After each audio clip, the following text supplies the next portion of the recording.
সবাইকে আসসালামু আলাইকুম। মাহে রমজানের শুভেচ্ছা জানিয়ে আজকে আমার ভিডিওটি শুরু করছি।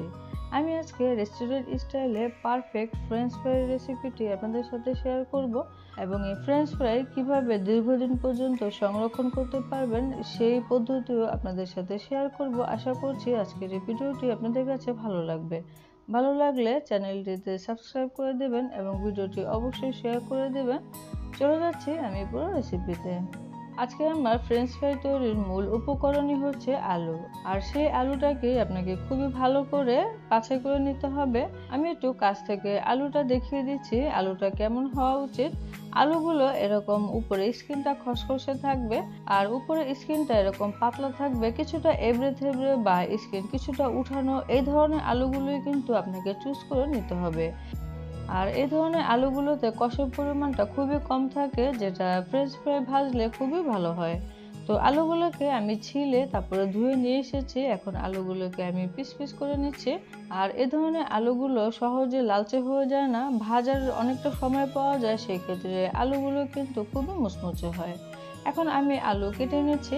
আমার ফ্রেঞ্চ ফ্রাইগুলো যেন সব এক সমান হয় সেজন্য আমি চারো সাইডে এভাবে এক্সট্রা কিছুটা ফেলে দিচ্ছি। এতে করে আমাদের ফ্রেঞ্চ ফ্রাইগুলো খুবই সুন্দর হবে। তবে আপনারা চাইলে আলুর চারো সাইড না কেটেও নর্মালভাবে কিন্তু পিস পিস করে নিতে পারেন, সেক্ষেত্রে কোনো সমস্যা নেই। তবে এভাবে কেটে নিলে আলুগুলো দেখতে খুবই সুন্দর হয়। এবার হাফ ইঞ্চি থেকে একটুখানি কম হবে আমি এরকম পাতলা স্লাইস করে নিচ্ছি, তারপরে এভাবে করে কেটে নিচ্ছি। আমি ছুরি দিয়ে কাটছি, তবে আপনারা চাইলে বটি দিয়েও কিন্তু কেটে নিতে পারেন। তো একটু সময় নিয়ে কেটে নিলে কিন্তু আপনার আলুগুলো কাটা খুবই সুন্দর হবে। সবগুলো আলু কিন্তু একই সাইজের হবে, যেটা ফ্রেঞ্চ ফ্রাই ভাজার পরও দেখতে খুবই সুন্দর লাগবে। আর এভাবে একটা একটা করে আলু কেটে নিতে হবে আর এরকম ঠান্ডা পানিতে ভিজে রাখতে হবে। এতে করে আলুগুলো কালার লালচে হয়ে যাবে না।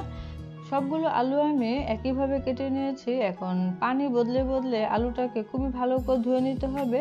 এতে করে আলুতে যে কষটা থাকে সেটা অনেকাংশে কমে যাবে। তো আলুটাকে ধুয়ে ভালো করে পরিষ্কার করে নিয়েছি। তো পানিটা দেখে নিশ্চয়ই বুঝতে পারছেন। এখন এই আলুগুলোকে আমি ঠিক 10 মিনিটের মতো ভিজিয়ে রাখবো। এতে করে আলুতে যে অবশিষ্ট কষ আছে সেটাও চলে যাবে। আর এর ফাঁকে আমি আপনাদের সাথে আরেকটি আলু কেটে শেয়ার করছি, আর সেটি ডিজাইন হচ্ছে জিগজ্যাগ। এই আলুটি দেখতে কিন্তু খুবই সুন্দর লাগে, তবে এরকম কাটা যদি আপনাদের কাছে থাকে তাহলে করতে পারেন। ঠিক প্রথমবারেরটার মতোই আমি চারো সাইডকে কেটে ফেলে দিয়েছি যেন আমার ফ্রেঞ্চ ফ্রাইগুলো খুবই সুন্দর হয়। তারপরে এভাবে লম্বা করে কেটে নিচ্ছি। তো কাছ থেকে দেখে নিশ্চয়ই বুঝতে পারছেন আলুগুলো দেখতে কিন্তু খুবই সুন্দর লাগে। তো আলুগুলো কাটা হয়ে গেলে আমি প্রথমবারেরটার মতো এবারও আলুগুলোকে ভিজিয়ে রাখছি। খুবই ভালো করে পানি বদলে বদলে আলুগুলোকে ধুয়ে পরিষ্কার করে নিতে হবে। আলুগুলো যখন ভালো করে পরিষ্কার করা হয়ে যাবে তারপরে আমি আলুগুলোকে 10 মিনিটের মতো ভিজিয়ে রাখবো। 10 মিনিট পরে আমি চুলায় কিছুটা পানি ফুটতে দিয়েছিলাম। এখানে আমি 1 চা চামচের একটু বেশি হবে লবণ দিয়ে দিচ্ছি। তো পানিটা ফুটে ওঠার আগ পর্যন্ত অপেক্ষা করছি। তো পানিটা যখন ফুটে উঠবে তখন আমি সেই কেটে রাখা আলু দিয়ে দিচ্ছি। আমি যে ডিজাইন করে আলুগুলো কেটেছিলাম সেই আলুগুলোই প্রথমে সিদ্ধ করব। চুলার জালটাকে বাড়িয়ে রেখে তারপরে 2 থেকে 2.5 মিনিটের মতো আলুটাকে বলক আনিয়ে নিলে হয়ে যাবে। এর থেকে বেশি সিদ্ধ করলে কিন্তু পরবর্তী কাজগুলো করতে করতে আলুগুলো কিন্তু ভেঙে যাবে। তো সেই হিসেবে অবশ্যই এখানে বেশি সিদ্ধ করা যাবে না। আলুগুলোকে 2 মিনিটের মতো হালকা সিদ্ধ করে নামিয়ে নিতে হবে। তো প্রথমবারটা উঠে আমি এই আলুগুলো দিয়ে দিলাম। তো এটাকেও ঠিক একইভাবে 2 মিনিটের মতো হালকা সিদ্ধ করে উঠিয়ে নেব। তো সবগুলো আলু কিন্তু আমি ঠিক একইভাবে সিদ্ধ করে নিয়েছি। আর এখানে একটি বড় ট্রেতে আমি সুতি সাদা একটি কাপড় বিছিয়ে নিয়েছি, তবে আপনারা চাইলে কিচেন টিস্যুও দিয়ে দিতে পারেন। এখন আমি সেই সুতির কাপড়ের উপরে সেই আলুগুলোকে বিছিয়ে দিচ্ছি। এতে করে আলুগুলো খুবই দ্রুত ঠান্ডা হয়ে যাবে এবং পানিটাও কিন্তু শুকিয়ে আসবে। এখন এই আলুগুলোকে খুবই সুন্দরভাবে ছড়িয়ে দিয়ে অপেক্ষা করতে হবে আলুর উপরে যে এক্সট্রা পানি আছে সেটা শুকিয়ে আসার আগ পর্যন্ত। তারপরে এগুলোকে আমি ভাজতে চলে যাব। আর এই ফ্রেঞ্চ ফ্রাইগুলো ভাজার জন্য চুলায় আমি বেশ কিছুটা তেল গরম হতে দিয়েছিলাম। তেলটা খুবই ভালো করে যখন গরম হয়ে যাবে তখনই কিছুটা ফ্রেঞ্চ ফ্রাই ছেড়ে দিতে হবে। এই আলু কিন্তু একবারে বেশি করে ছাড়া যাবে না, চেষ্টা করবেন অল্প অল্প করে আলুগুলোকে ভেজে নিতে, এতে করে আলুগুলো কিন্তু ভেঙে যাবে না। তো আমি 2 মিনিটের মতো আলুগুলোকে ভেজে উঠিয়ে নিলাম। আমি কিন্তু আজকের এই আলুগুলোকে ডাবল ফ্রাই করব।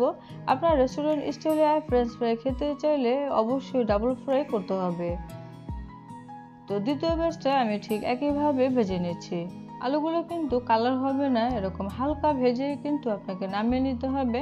বেশি ভাজতে গেলে কিন্তু আলুগুলো ভেঙে যাবে। আলুগুলোকে ভেজে সরাসরি একটি কিচেন টিস্যুর উপরে রেখে দিতে পারেন। আর এভাবে আলুগুলোকে ছড়িয়ে ছড়িয়ে দিতে হবে, এতে করে আলুগুলো খুবই সহজে ঠান্ডা হয়ে যাবে। অতিরিক্ত গরম ভাবটা চলে গেলে আলুগুলোকে ডিপ ফ্রিজে রেখে দিতে হবে 1 ঘন্টার জন্য। তবে আপনাদের হাতে সময়টা কম থাকলে 10 মিনিটের মতো রেখে দিতে পারেন। অবশ্যই আলুটাকে ডিপ ফ্রিজে রেখে ঠান্ডা করে কিন্তু ডাবল ফ্রাইটা করতে হবে। তো আমি 1 ঘন্টা পরে ফিরে এলাম, আলুগুলো কিন্তু শক্ত হয়ে গেছে, তবে পুরোপুরি শক্ত হয়নি। তো আমি প্রথমে কিন্তু বলেছিলাম সংরক্ষণ পদ্ধতি, আপনারা এভাবে এই সময়ের মধ্যে এসে আলুগুলোকে সংরক্ষণ করতে পারেন। এভাবে একটি এয়ারটাইট বক্সে আপনাদের পরিমাণ মতো আলু রেখে ডিপ ফ্রিজে সংরক্ষণ করতে পারেন 2 থেকে 3 মাসের মতো, বা এর থেকে বেশি সময় রাখা যাবে, কোনো সমস্যা হবে না। তো ভাজার আগে আপনারা নামিয়ে রাখবেন, তারপরে তেলে ভেজে নিলেই কিন্তু হয়ে যাবে। তো বাকি ফ্রেঞ্চ ফ্রাইগুলো আপনাদের সাথে ভেজে শেয়ার করছি। তো এখানে আমি আবারও তেল গরম হতে দিয়েছিলাম, সেই তেলে অল্প অল্প করে আমি ফ্রেঞ্চ ফ্রাইগুলো ভেজে নিব। একবারে কিন্তু অতিরিক্ত আলু দেওয়া যাবে না, আমি কম কম করে দিয়ে আলুগুলোকে ভেজে নিব, এতে করে আলুগুলো ভাঙবে না, খুবই সুন্দর থাকবে। তেলে যখন বাবলসটা কমে আসবে তখনই বুঝতে হবে আমাদের ফ্রেঞ্চ ফ্রাই হয়ে গেছে। চুলার জালটাকে হাইতে রেখে খুবই সুন্দর একটি কালার আসার আগ পর্যন্ত আলুগুলোকে ভেজে নিতে হবে। তো আলুগুলো দেখে নিশ্চয়ই বুঝতে পারছেন হালকা গোল্ডেন কালার হয়ে গেছে। এই অবস্থায় কিন্তু আলুগুলো ক্রিস্পি হয়ে গেছে। এখন তেলটা ঝরিয়ে আলুগুলোকে নামিয়ে নিতে হবে। ঠিক একইভাবে আমি বাকি আলুগুলোকে ভেজে নিয়েছি। এর থেকে যদি বেশি কালার করতে যান তাহলে আলুগুলো কিন্তু বেশি ক্রিস্পি হয়ে যাবে, যেটা রেস্টুরেন্টের মতো হবে না। আর রেস্টুরেন্টগুলোতে অবশ্যই দেখেছেন আলুগুলো কিন্তু উপরে ক্রাঞ্চি থাকে এবং ভেতরটা কিন্তু খুব সফট থাকে। আপনারা যদি ঠিক একইভাবে এই রেসিপিটি দেখে ট্রাই করেন, আমি আশা করছি আপনাদের ফ্রেঞ্চ ফ্রাইগুলো ঠিক রেস্টুরেন্ট স্টাইলে মুচমুচে হবে এবং ভিতরে খুবই সফট হবে। তো আলুগুলো ভাজার পরে এখানে সামান্য কিছুটা লবণ এবং কিছুটা গোলমরিচের গুঁড়া দিয়ে আপনি যদি একটু আলুটাকে ঝাঁকিয়ে নেন বা মিশিয়ে নেন, তাহলে কিন্তু এই ফ্রেঞ্চ ফ্রাইগুলো খেতে খুবই মজার হয়ে থাকে। তবে অবশ্যই চেষ্টা করবেন ফ্রেঞ্চ ফ্রাইগুলো গরম গরম থাকা অবস্থায় এই মশলাগুলো মেশানোর জন্য, তাহলে কিন্তু আলুর গায়ে কোট হয়ে থাকবে আর সহজে পড়ে যাবে না। এভাবে একটি জালিতে করে যদি আলুগুলোকে ঝাঁকিয়ে নিতে পারেন, তাহলে আলুগুলো বেশ কিছুক্ষণ ধরে ক্রিস্পি থাকে। আমার ফ্রেঞ্চ ফ্রাই কিন্তু রেডি হয়ে গিয়েছে। এখন এই ফ্রেঞ্চ ফ্রাই আমি চিকেন ফ্রাই এবং মেয়োনেজের সাথে সার্ভ করেছি। আপনারা নিজেদের পছন্দ অনুযায়ী নিজেদের পছন্দের সসের সাথে পরিবেশন করতে পারেন। আশা করছি আজকের এই রেস্টুরেন্ট স্টাইলে ফ্রেঞ্চ ফ্রাই রেসিপি আপনাদের কাছে খুবই ভালো লেগেছে এবং সংরক্ষণ পদ্ধতিও আপনাদের কাজে আসবে। বাসায় অবশ্যই ট্রাই করতে পারেন। আমি আশা করছি ছোট থেকে বড় সকলেই ভীষণ পছন্দ করবে। আর যদি ট্রাই করেন অবশ্যই কমেন্টে জানাবেন। ভিডিওটি ভালো লাগলে অবশ্যই ভিডিওটি শেয়ার করে দেওয়ার অনুরোধ রইল। সবাই অনেক বেশি ভালো থাকবেন, সুস্থ থাকবেন আর আমাদের জন্য দোয়া করবেন। আজকের মতো বিদায় নিচ্ছি। খোদা হাফেজ।